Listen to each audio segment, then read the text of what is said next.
नगररचना विभागातील अधिकाऱ्यांनी बिल्डिंगची परवानगी देण्यासाठी माझ्याकडे तब्बल 3 लाख रुपये मागितले असा आरोप आयोजित पत्रकार परिषदेत सामाजिक कार्यकर्ते डी.के. सावंत यांनी केला। जिल्ह्याच्या सार्वजनिक बांधकाम आणि नगररचनाकर विभागात मोठ्या प्रमाणात भ्रष्टाचार सुरू आहे। आर्किटेक्ट लोकांना हाताशी धरून हे अधिकार मोठ्या प्रमाणात भ्रष्टाचार करत आहेत, त्यामुळे अँटी करप्शन सारख्या पदकाला ते मिळू शकत नाही, ही शोकांतिका आहे असाही आरोप त्यांनी केला।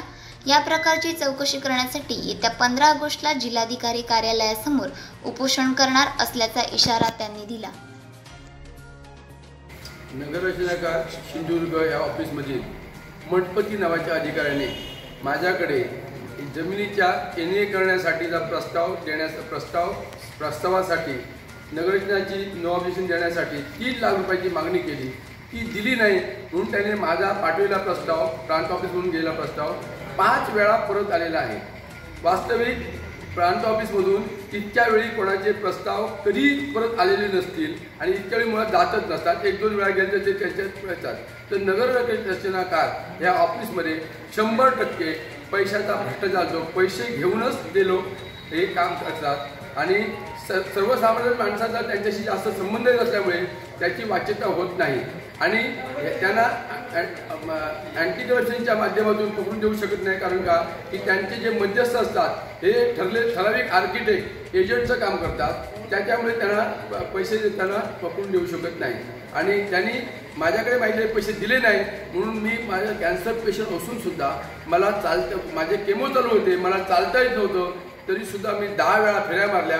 पण या जोशी आणि मठपती हे इतके माजलेले अधिकारी आहेत की त्यांना आपलं कोण काहीच करू शकत नाही असं त्यांचा समज आहे। तर ह्यावरती माझं म्हणणं आहे की ह्या भ्रष्टाचारी अधिकाऱ्यांच्या तावडीतून सुटण्यासाठी नगररचना विभागच बंद करावा, कारण ह्यांच्या भ्रष्टाचारी नमुने मी पावलोपावली दिसून येतात।